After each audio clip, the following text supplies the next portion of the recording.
I hear an African American say today, if someone from another country came here and laid claim to our resources, we'd lose our shit.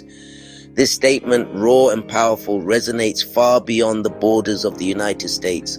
It speaks to a fundamental truth we all instinctively understand: the right to sovereignty, to control our own destinies and the resources that sustain us. Imagine a foreign power swooping in, claiming ownership of your land, your oil, your diamonds, your very livelihood. Imagine them dictating your economic policies, controlling your government, and profiting from your nation's wealth while your people struggle. This isn't a hypothetical scenario. It's the lived reality for many African nations, a bitter legacy of colonialism that continues to cast a long shadow. But in Burkina Faso, a new wind is blowing, a wind of change, of defiance, of hope. And at the heart of this revolution stands a man named Captain Ibrahim Traoré. Captain Traoré's ascension to power wasn't a power grab, but a people's mandate. He represents a generation of Africans who are done being pawns in a global game rigged against them. He's not afraid to stand up to the West, to demand respect, to fight for his people's right to self-determination.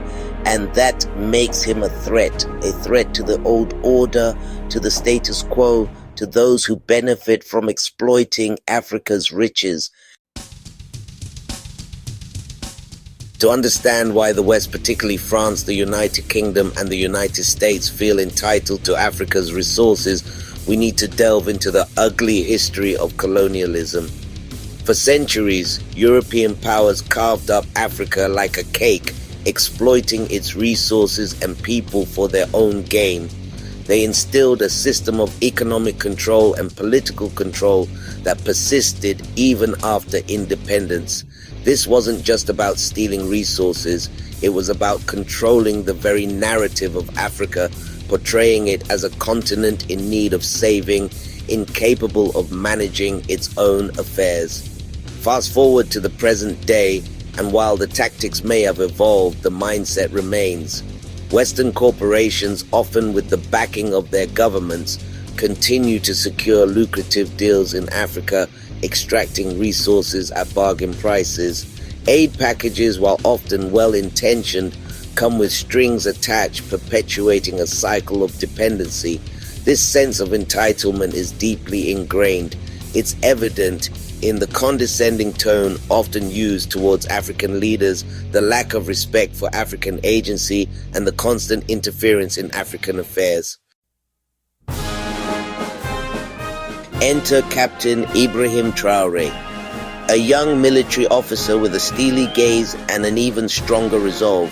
Traoré represents a break from the past. He's not afraid to call out Western hypocrisy, to challenge the established order, and to put the needs of his people first. His rise to power wasn't a coup in the traditional sense. It was a response to a crisis, a desperate cry for change from a nation ravaged by jihadist violence and frustrated by a government they felt had failed them. When Traoré seized control in 2022, it was met not with resistance, but with jubilation on the streets of Ouagadougou. Traoré's relationship with France, Burkina Faso's former colonial ruler, has been particularly frosty. He has demanded the withdrawal of French troops, accused France of supporting jihadist groups, and strengthened ties with Russia. This boldness has sent shockwaves through the corridors of power in Paris and beyond, challenging the West's neo-colonial grip on Burkina Faso. Traoré understands that true independence goes beyond just, severing colonial ties. It's really about empowering your people. His reforms are focused on tackling the root causes of Burkina Faso's problems: poverty, inequality, and lack of opportunity. One of his first acts was to launch a nationwide campaign against corruption, targeting both high-ranking officials and petty bureaucrats. He's also invested heavily in education and healthcare, recognizing that a healthy and educated population is key to national development. But perhaps his most radical move has been his focus on economic sovereignty. Traoré has encouraged local industries, promoted domestic production, and sought to reduce Burkina Faso's reliance on foreign aid. He understands that true independence means controlling your own economic destiny.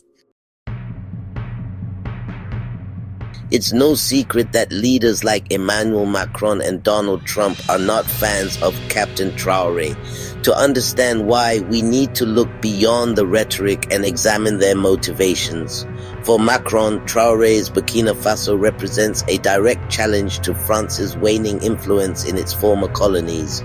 France has long relied on exploiting the resources and economies of its former African colonies, and Traoré's nationalist stance threatens that system.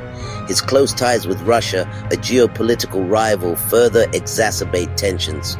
Trump, on the other hand, as President of the United States, holds considerable sway over the Republican Party and American foreign policy. Trump's America First ideology aligns with a protectionist approach to international relations, where securing American interests, often at the expense of others, takes precedence. Both leaders see in Traoré a dangerous precedent, a leader who dares to challenge the established global order, an order that benefits them but leaves nations like Burkina Faso struggling. His success would embolden other African leaders to follow suit, potentially creating a domino effect across the continent, and that's a risk they're just not willing to take.